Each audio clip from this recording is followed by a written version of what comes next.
Yeah. Okay, calling to order. Sorry for the delay there, folks. Agenda, gallery. Honored to be gathered here on traditional territory of the Quat people. Calling to order, agenda for adoption. And a amendment to agenda, under petitions and delegations, if we could add Ben McKibben. And for presentation, B and A or B? EBB. B. McGibbon?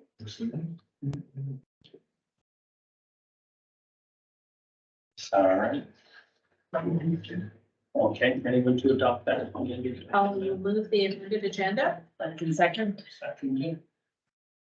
All in favor? Okay. We're rolling with the agenda. And jumping right into the snazziest dressed guy in the room. Mr. Derek Cole, you've got some things to discuss. By all means, the floor is yours. Sure, if I could just get one clarification first. So under 7B, the development variance permit 309 is, can we speak at that point too, or is the public able to speak? That's for council discussion at that time. And then just for further clarification, so the DVP doesn't really like a public hearing per se? Mr. Brooks, can you answer that question? Yes, through the mayor. No, development variance permits do not go to public hearing. The only thing that goes to a public hearing are zoning bylaw amendments and OCP amendments.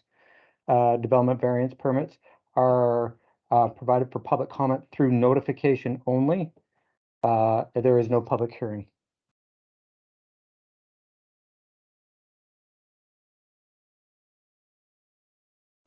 Please. Okay, so I'm just going to dive into page 3.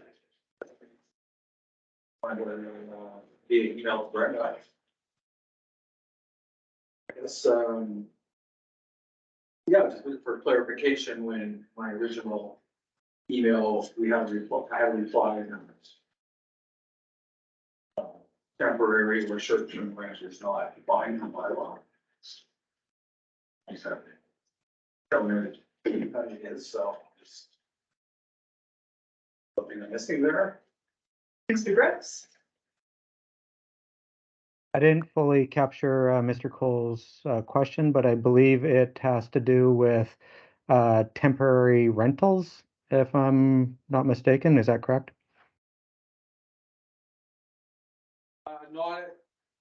Yes, it's to do with the definition.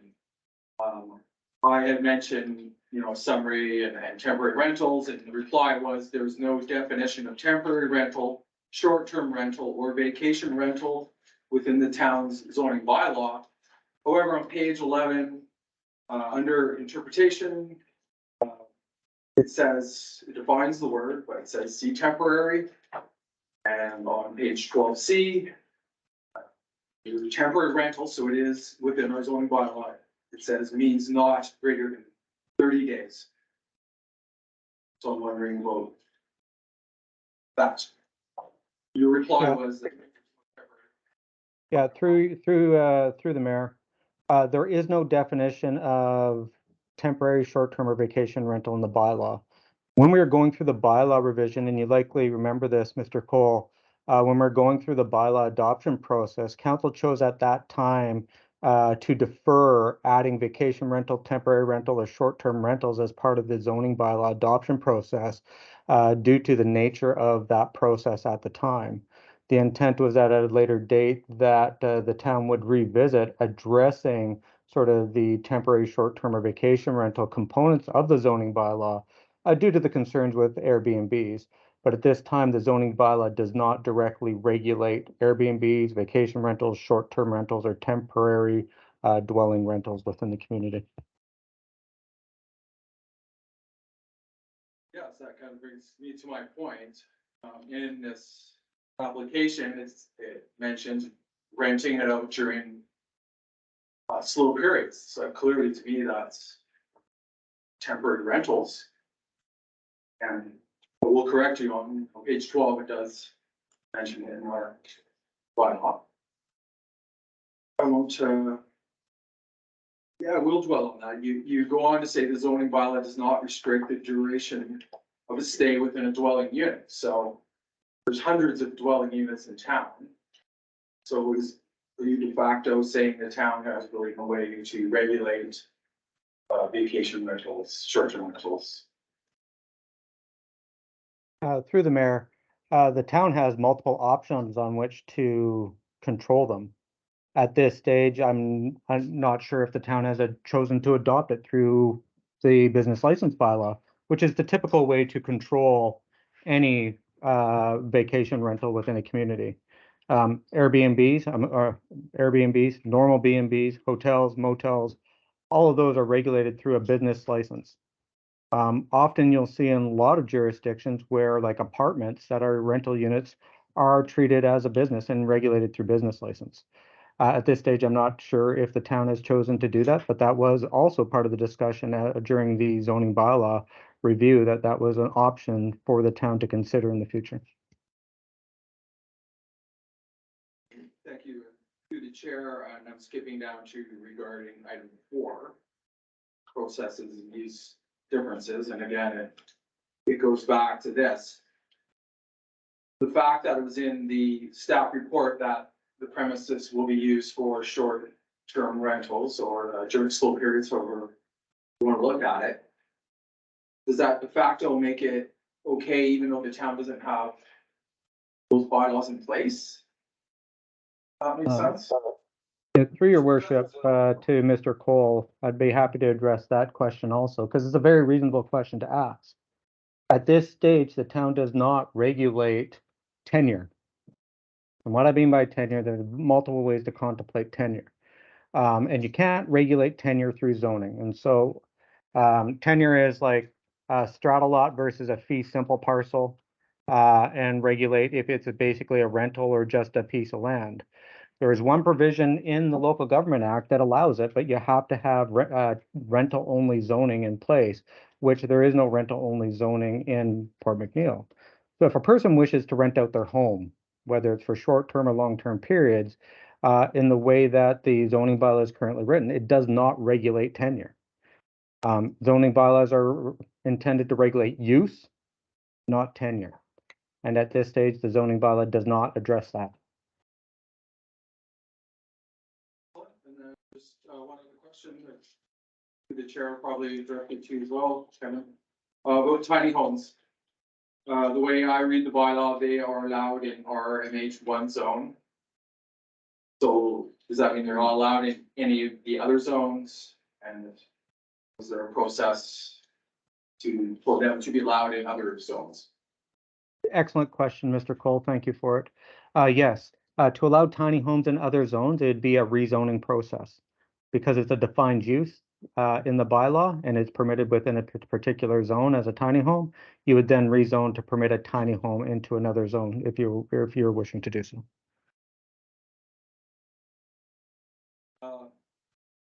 To slightly sum up, I guess, I've known Ben for a lot of years and I support what he's doing there. I think it's, although it is zone M1, I think that's a quieter use, you know, that what could be there. Although it's proposed to be a works yard, I do feel it's more of an office and whatnot, but that was clarified in my letter. But at this time, I have to personally oppose it because the issue is clearly in Colin's written reports to, during the slow time, allow for the short-term rentals. And I don't necessarily oppose that, but I do oppose it when council hasn't addressed it as a whole. Questions? Or maybe Ben? Thanks. Okay, thank you.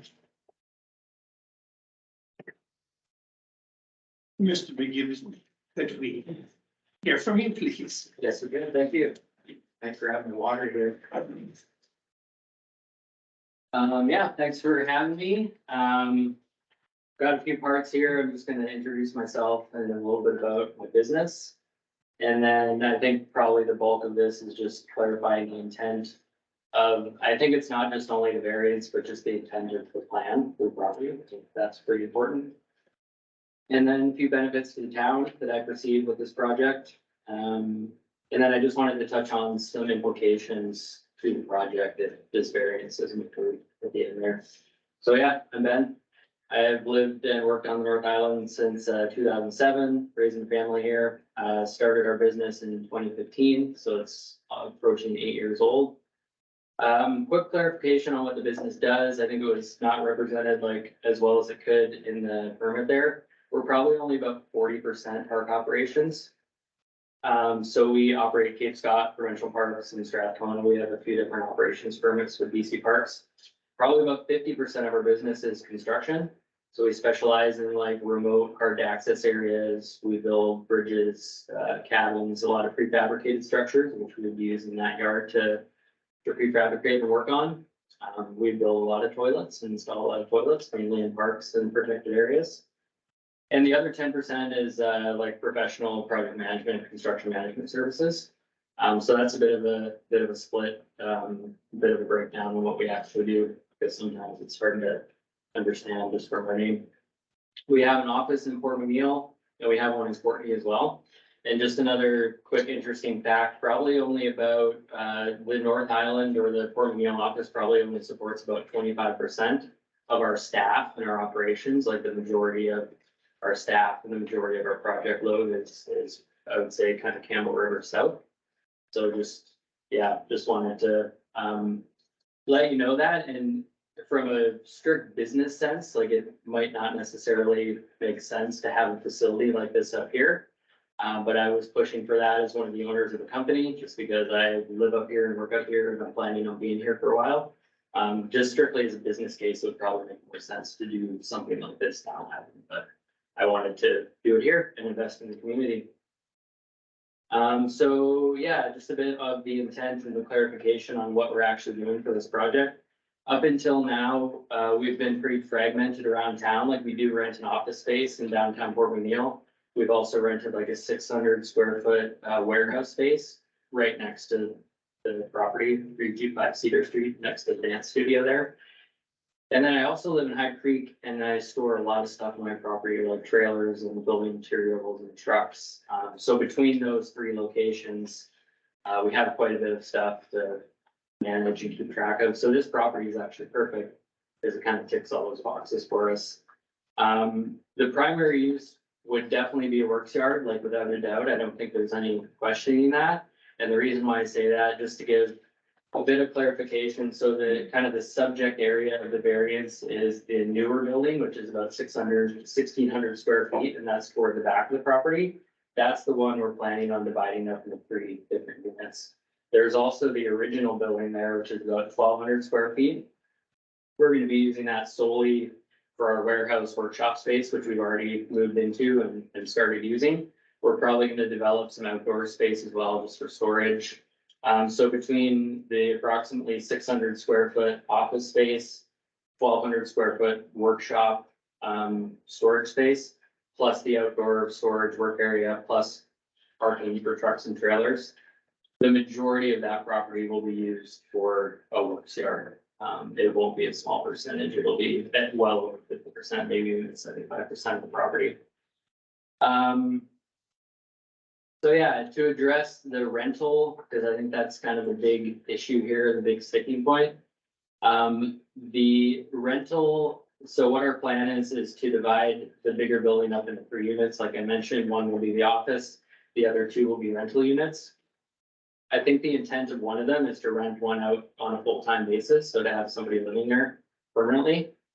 The other one, the reason why we call it temporary is because it has to support our business, and that's the main driver in having that temporary accommodation. And what I mean by temporary is the needs for the business are seasonal, so it inherently has to be temporary. So the majority of the needs we have in the summer, when we staff Cape Scott, which between like 6 and 8 people move up here for the summer to operate that park. We have between 6 and 8 people relocating up here. So it's a short chunk out of the year, that's our highest use, and then outside of those times, we would be using it for the other business owner coming up or some of our managers or staff. It depends on what projects we have going on the North Island. Another use, which I think would fall under temporary, is even like renting out to an organization like WIHA. That was the intent of the word temporary in the proposal. It isn't intended to be an Airbnb. That was never the intent. The intent was to support the business, and really, if that rental can't support our business, then it's not gonna work for us. Because basically what we'd have to do is we could use it for our staff in the summer when we needed it, and then it would just sit empty. And that wouldn't be a benefit for the town or the business. Vice versa, if we had to rent those 2 units out 12 months out of the year because we couldn't do kind of temporary rentals for our staff, then we wouldn't have any rentals for our staff, and that wouldn't suit our business needs either. So it has to be viable for us to have that flexibility to support the business, and that was really the intent of the word temporary, because again, it was never to turn that into an Airbnb. So I hope that provides a bit of clarity, because I think that was probably the biggest clarification that needed to come out of this process. Quickly, the benefits to the town. I mean, everybody knows, I'm not gonna go too deep into it. There is a housing crisis. It's only 2 units, but it's 2 more than we would have before. Like I said, one of the units we're planning to rent out full time. The other one would be a bit of a flex one. So yeah, ultimately, it's providing more housing for the town, which we need. I think everybody can recognize that. Investing in small business, between purchasing the property and the substantial renovations that we're planning on the property, probably keeping anywhere from $500,000 to $600,000 in the community, instead of taking that out and looking elsewhere to have our operations. So I think that's a great thing for the town. Downtown revitalization, this does fall within the downtown zone. I'm just gonna come out and say it, the building does not look very good right now. I know that, it's pretty rough around the edges. So the plan would be to fully renovate it, align it with the community plan, make it look nice, beautification. So I think that's a definite positive too. It's quite close to the downtown core. Attracting new workers, I think that's a really big one. I'll give you a situation that happened last year. We couldn't find anywhere for our staff to rent up here. There was like literally nowhere to rent. So what our staff were doing is they were living in the Comox Valley or Down Island. They're all students. They would get up at 5 in the morning, drive up, get a ride up to Cape Scott, work for 10 days, come out of the park, drive back down. So they weren't buying any groceries up here. They weren't going to restaurants. They weren't, and more importantly, they weren't staying on the North Island and enjoying everything that it has to offer. So I think losing that, you're losing and attracting new members into the community, new workers into the community.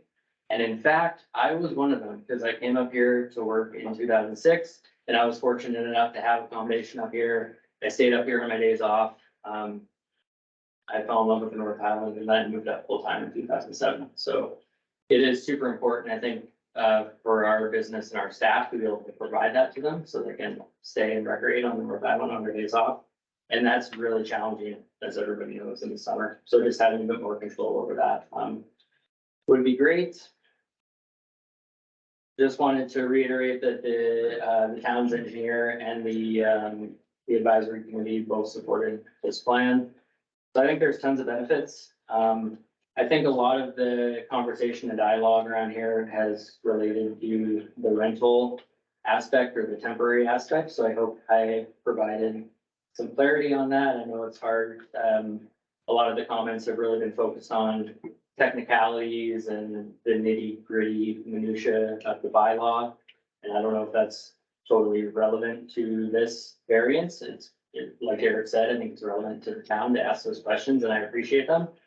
But I would challenge everybody to pull ourselves out of the weeds and just say, hey, is this proposal or is this project or is this variance, is this going to be a positive thing for the town? And I would definitely say yes. I can't see any negatives. So yeah, that's the main part of what I wanted to let everybody know. I just wanted to let you know as well, the implication. If this didn't go through and we weren't able to do this, I unfortunately would probably have to sell the property and maybe reinvest in another one or somewhere else that would suit our needs. It really does come down to kind of suiting the needs of the business, as well as making it work with the town. We're open, we're flexible, but I hope, I hope this whole project and not just the variance can kind of be viewed as a positive for the community. And that's all I got. Thank you. Thank you, Ben. We ask questions. Questions for Ben? Okay. Sure. One question I have, how many months or weeks of the year do you anticipate it being vacant and available for other rental users? Yeah, good question. Our main season up here, I would say, would go from probably May to September. So May, June, July, August, September. So that's 5 months for sure. It would be occupied by our staff. So that leaves, maybe call it half a year. So my thought process around that is I just know in the social services part of it, so whether that's counselors coming up, whether that's VHA, whether that's teachers coming in, new teachers, it's really hard to find accommodations right as soon as you come to town. So that is, an option to allow somebody to stay while they look for other accommodations. That'd be perfect, because this teacher arriving in September. Right? Yeah.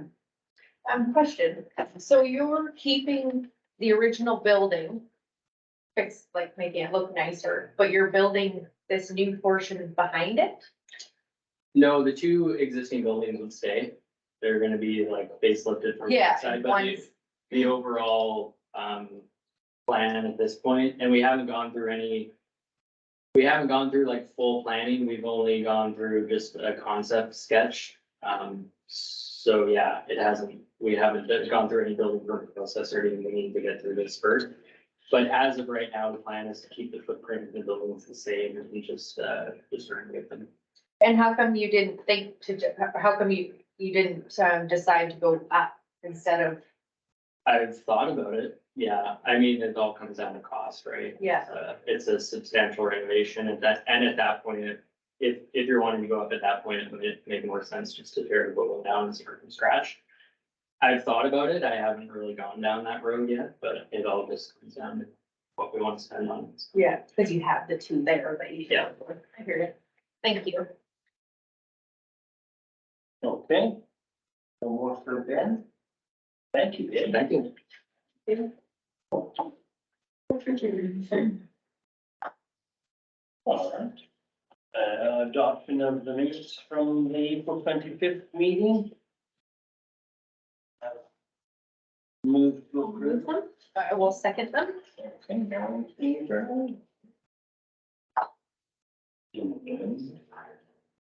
Correspondence from Rock Island Region Committee. We all know what they're looking for there.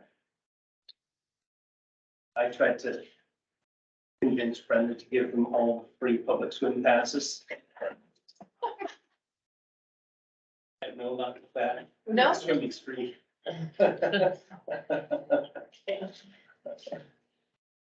Right, so they're looking for some boat launch passes. And it looks like we've done this in the past. And does this come out of our $5,000 allotment? Yeah. They haven't had this tournament, or did they have it last year? Last year. They did. But they missed COVID years. So they're looking for $1,000 and some passes. Are we comfortable with that? I don't think $1,000 for passes. Like if you're looking at monetary value, they're asking for $1,000, which would be for passion? No, they're looking for 1,000 plus the passes? Is it? That's the way it's written. And instead of lieu of or. So We've done it. basically 2,200. Just on the passes, right? The passes and sorry through the chair. Yeah. Last year there was a sign made up as well for the town for a golden one. And I think the passes as well. The pass is just. I would support the launch passes and sponsoring a whole. For $200 or something like that, but, yeah. Their basis is, this is a fundraiser they use for scholarships. We've had our own conversation around the table about what a town scholarship should look like, so. But I'm happy to sponsor a whole. Got a value on the whole sponsorship, we would ask for that, but. They could be creative. It's fun term that you just throw a box there and the closest to the box gets a prize, whatever. It doesn't have to always be the longest drive or the Okay. whatever. One stuff. So I'm gonna motion that we give 2 launch passes and to sponsor a whole for $200. You want to? I'll second that. I misread that. I thought it was, 1,004, like what we've done in the past, so. Okay. Yeah. All in favor? Okay.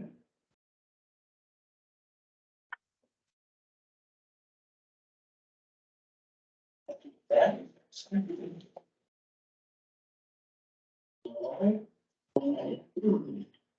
The development variance permit for 309 Cedar.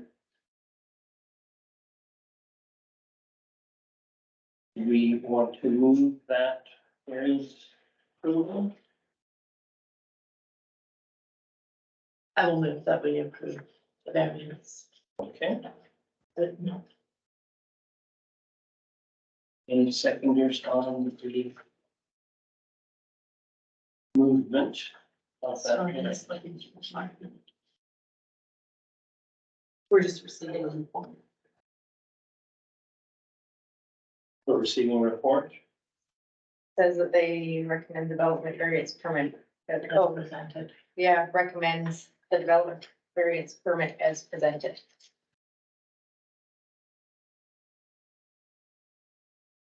I'll start with the motion.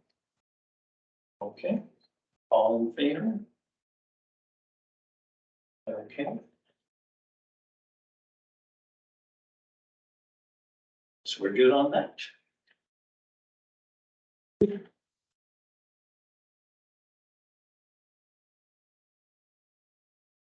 Thank Mr. Flintoff for his work on that as well.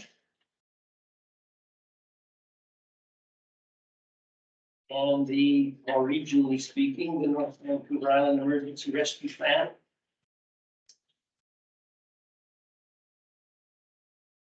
If we wish to discuss or support provision of extra emergency coverage. Move for discussion.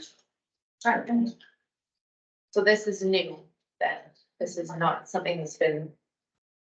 It's not an annual thing that's come to us. So that's pretty good share. This is something that has been regionally done in the past. And has come forward to us. Okay, Because we haven't participated with regional emergency coverage. I believe I I have. believe that's correct. And is there a reason why we haven't in the past?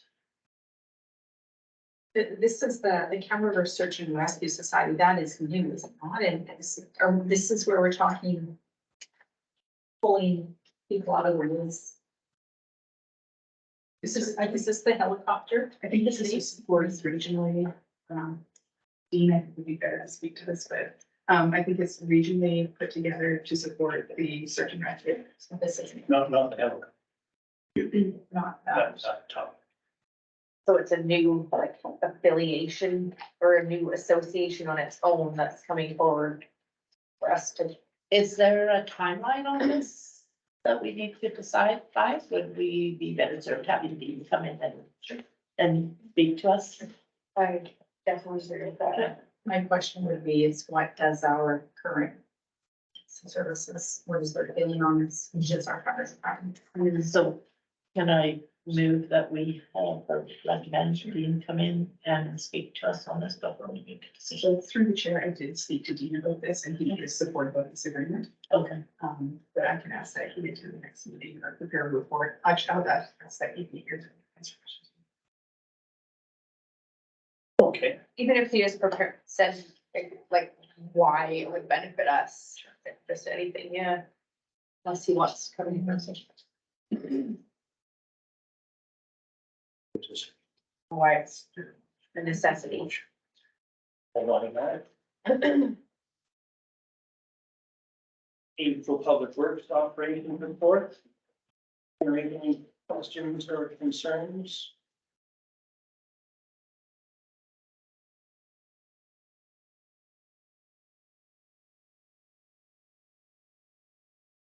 Or would you receive and file?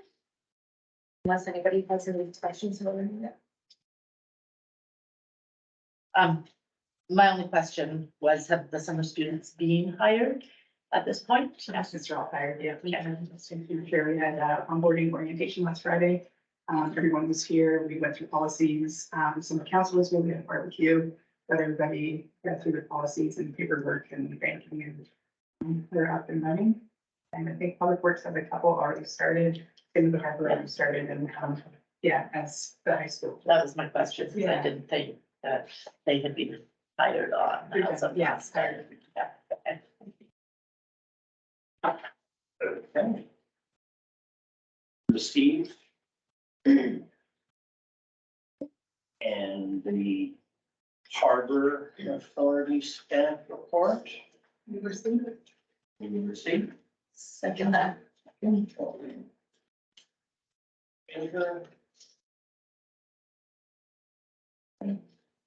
And Dean Gates fire report. Busy. I move that we.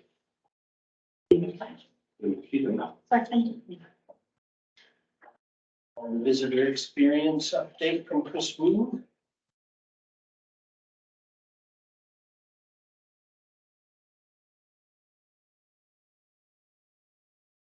Again. One question about this was, do we have numbers on the amount of students that are children? Youth that have signed up for the training? Well, The lifeguarding. And the Chris. Another person that you need to be recertified and there is training for the kids, so. okay, but we've met what we need to open the pool. I think so. Okay. And we're gonna see. Receipt, second. On to bylaws. Fourth reading of the 5-year financial plan. Number 7. Okay. Fourth reading. I was gonna say, I was second for moving for three. Okay.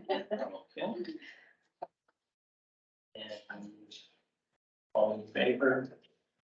Steve. Okay. Request for fourth reading of bylaw 720. For fourth reading of tax rate.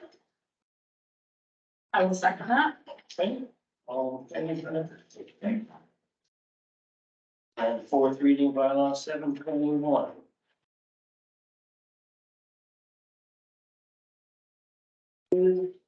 Fourth reading for 721 as well. I will second that. Okay, all in favor? All right. So quiet when you're there all by yourself. I don't know. Does that conclude our meeting? Motion? Make a motion to go in camera under community charter section 90C. Labor relations or other employee relations and acquisitions, depositions, expropriation of land or improvements that council considers to disclose to be reasonably expected to harm the interest of the municipality. That's okay. Okay, I second that. could you read it out to you? Right, I second that, council.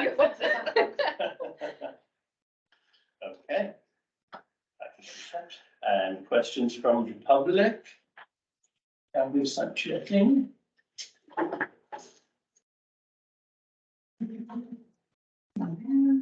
Questions from the, oh, Jocelyn. Small question. Not that long ago, Curtis from the RCMP was here and he asked for 3 areas of, to submit, like, I was just curious, what did you submit? I don't think we've actually got So through the chair. through the chair. Here we go. Listen to Brenda. Hi, Jocelyn. Yeah, I did submit to, the RCMP, kind of council, I solicited to council and I got a lot of feedback. I have given it to Curtis and he is gonna come back to us and it will come back to council for endorsement. There was, like we talked about, the community policing was one of them. What were, I'm trying to think. Foot patrols, night patrols, just being present in the Traffic. traffic was a big one too, yeah. And also kind of drug enforcement as well. Yeah. So he'll compile a list and he'll come back. I think, yeah. I did want to ask you, Jocelyn, you had mentioned having him present to some people regarding Oh, yeah. fraud and. Yeah, I was just, thinking that it'd be nice to have a one-time kind of a presentation from him. And before I was gonna ask, I wanted to ask you, what sort of group, is there such a group that, like, is it the seniors group? Is it the, is there a defined group you'd like to gather for that? Maybe, Okay. Okay. Well, doesn't matter what age. yeah. I can have that. Yeah. Okay, I wanted to just get back to you about it. I will learn a little bit more from it. I mean, if that's a possibility, I could talk to Deborah at the Apron Church, she would give me a list. Yeah. We're always open to new things and just kind of like a one-time education, a 1 hour or something. Yeah. Very, very valuable. Okay. And then questions from the media? He looked over there too. I guess just.